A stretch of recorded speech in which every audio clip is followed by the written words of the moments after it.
everyone, it's NonnaGrace, and I'm from Western New York. Today I'm going to talk a little bit about Mr. Brown. I did get a question in my comments. I think it was from Candace. I'm not real sure. I was searching for the comment, and I mentioned that I would mention it tonight to give you a little backstory about Mr. Brown. She wanted to know why Mr. Brown is called Mr. Brown. Well, Mr. Brown, I thought was going to be a rooster, and it wasn't a rooster. What happened is I had a Buff and I had Dorothy. We're both sitting on eggs at the same time.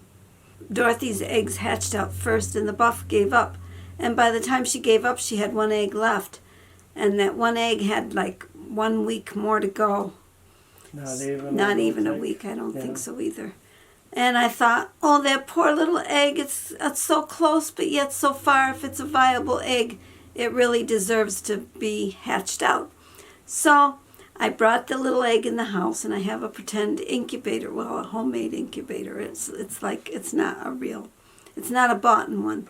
It's one that I designed, and it actually worked. I put the little egg in there, and one day when I checked it all the time, and I happened to notice it was pipping, and I thought, oh my goodness, so I captured the pipping of Mr. Brown and the birth of Mr. Brown. And Mr. Brown saw me. That was the first thing he saw besides the camera. So he's never really been afraid of the camera. Or you. Or me. That's right. And I kept Mr. Brown in the house. And the way Mr. Brown got his name is my Aunt Rosemary died August 1st, 2020. I almost said 19 again. Oh, gosh. And I said, the first time I told Jim, I said it was 1920. And he goes, whoa, that chicken's old. And that's the year my mother was born, actually. It was 1920. But Mr. Brown was born 2020. And my Aunt Rosemary passed away. And had I known that Mr. Brown was going to be a girl, that little chick would have been called Rosemary.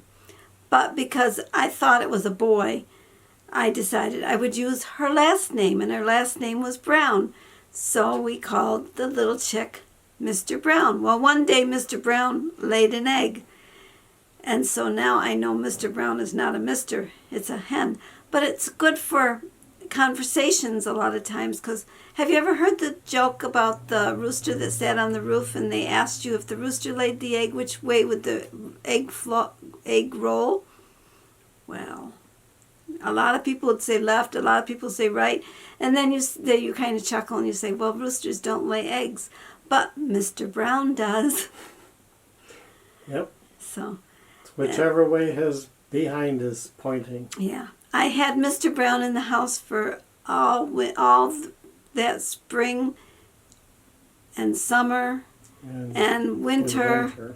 And when the temperature got to about 40, 45 degrees outside, I put her outside every day just to kind of walk around. And she used to go back into the house a lot of times. If I left the door open, she would go back into the house. Well, one day I decided I would just try to keep her outside. We got a little tiny chicken house that was hers only. And so she used to sleep in that at night, but she was fenced in, and the other hens could see her. But one day I decided I would open the gate between the two hens, the flock of hens and Mr. Brown, and they would visit her, and she would still kind of shy away. She was never really accepted right away. It took her a while to get accepted. When she was a baby, though, I used to bring her out to play with the other chicks. And the chicks were ready to play, but the mothers weren't happy to have the chick there. In fact, I forgot which, the one that was mean. There was one hen that was mean. I can't remember. I'd have to go back and review my videos. But I used to bring her out to go to I used to say, well, let's go to chicken school. And I used to take her out into the chicken yard, and she used to scratch around and learn chicken ways and listen to the chicken talk. And when the rooster would crow for scratch, she would get scratched too. She knew a couple of tricks too, and I think she still does. I'd have to test her. She did the dinging of the bell one just recently, but I haven't done the card one in a long time. But with her molting, she wasn't very friendly, and now she's just beginning to be friendly again. So I will test her again one of these days, but it's got to be a nice day outside. It's not very nice. So that's the backstory of Mr. Brown, how Mr. Brown got Mr. Brown's name. It's really a hen, but she has a boy's name. Well, I hope you have enjoyed hearing the backstory of Mr. Brown. Take care, and I'll see you all tomorrow. Bye-bye.